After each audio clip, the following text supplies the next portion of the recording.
C'est bon. Bien. J'aimerais que tu te concentres sur la fleur de vie. Mhm. J'aimerais que tu me dises comment tu la vois exactement et quelle action elle a sur le vivant.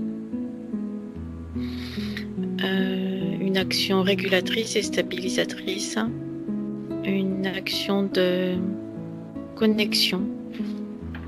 C'est-à-dire que sa structure aide à stabiliser les molécules vivantes dans notre biotope.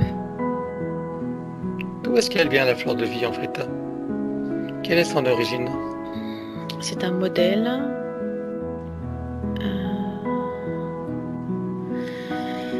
C'est un modèle archétypal qui a été mis en place.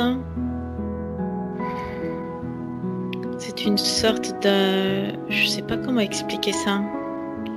Regarde, C'est prends le temps. un mode d'organisation du vivant. Oui.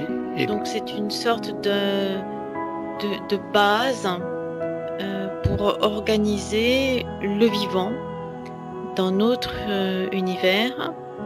C'est basé...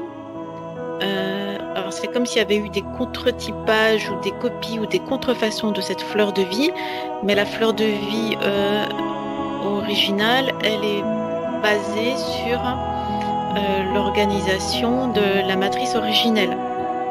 Et qui est-ce qui l'a créée, cette fleur de vie? Originale ou originelle?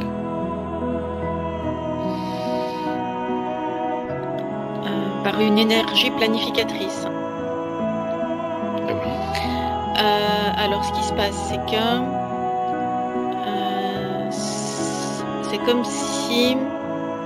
Alors il existe des infinités d'univers qui chacun ont leur base, qui ont un modèle de base différent pour des expériences différentes. Donc notre univers et d'autres sont sur cette base-là, ce qui permet d'effectuer des échanges et ce qui permet d'effectuer des expérimentations. C'est une base d'expérimentation. Et quand tu dis que ce sont des énergies qui l'ont installée? C'est comme une trame. D'accord. Et quand tu dis que c'est des énergies qui l'ont installée, cette fleur de vie, donc archétypale, de quelle énergie tu parles? Alors, ce sont des énergies qui sont des émanations de la source elle-même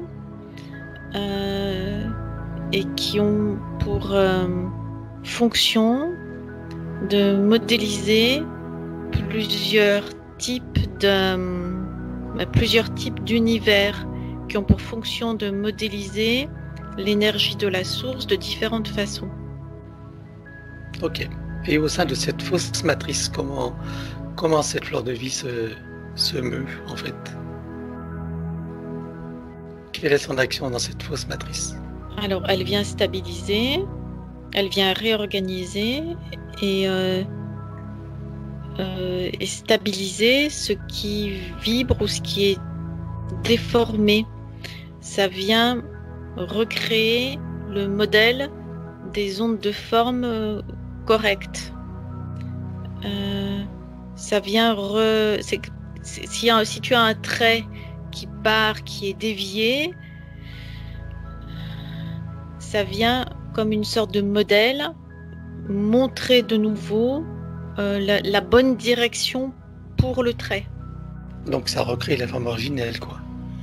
Ça favorise la forme originelle de la création. Ça recrée la trame de la vie dans notre univers. D'accord. Est-ce que tu vois qu'il existe des fausses fleurs de vie? Est-ce qu'il peut y avoir eu des contre-typages, on va dire? Oui, alors ce ne sont pas des fausses, c'est comme s'il y avait eu des inversions ou des déviations ou des interprétations dans le dessin ou dans les couleurs qui sont différentes et qui viennent en faire dévier l'information primordiale. Ok. Alors est-ce que la fleur de vie que nous utilisons est celle qui correspond à la fleur de vie primordiale, initiale, originelle? Oui, oui. Très bien.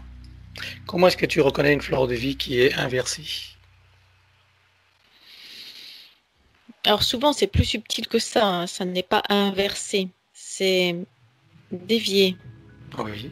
Comment tu la reconnais alors? Elle ne vibre pas de la même façon. Elle n'émet pas les mêmes fréquences. D'accord. Ok. Bon, merci pour cet aparté. Elle installe et active dans les deux sens l'arbre de vie. L'arbre de Oui. création, pardon. Oui. Je sais pas pourquoi j'insiste avec l'arbre de vie. En fait, on l'a renommé pour ne pas faire la confusion avec l'arbre kabbalistique. Donc c'est l'arbre de création, c'est-à-dire l'arbre de vie dans sa forme originelle, je précise. Mhm.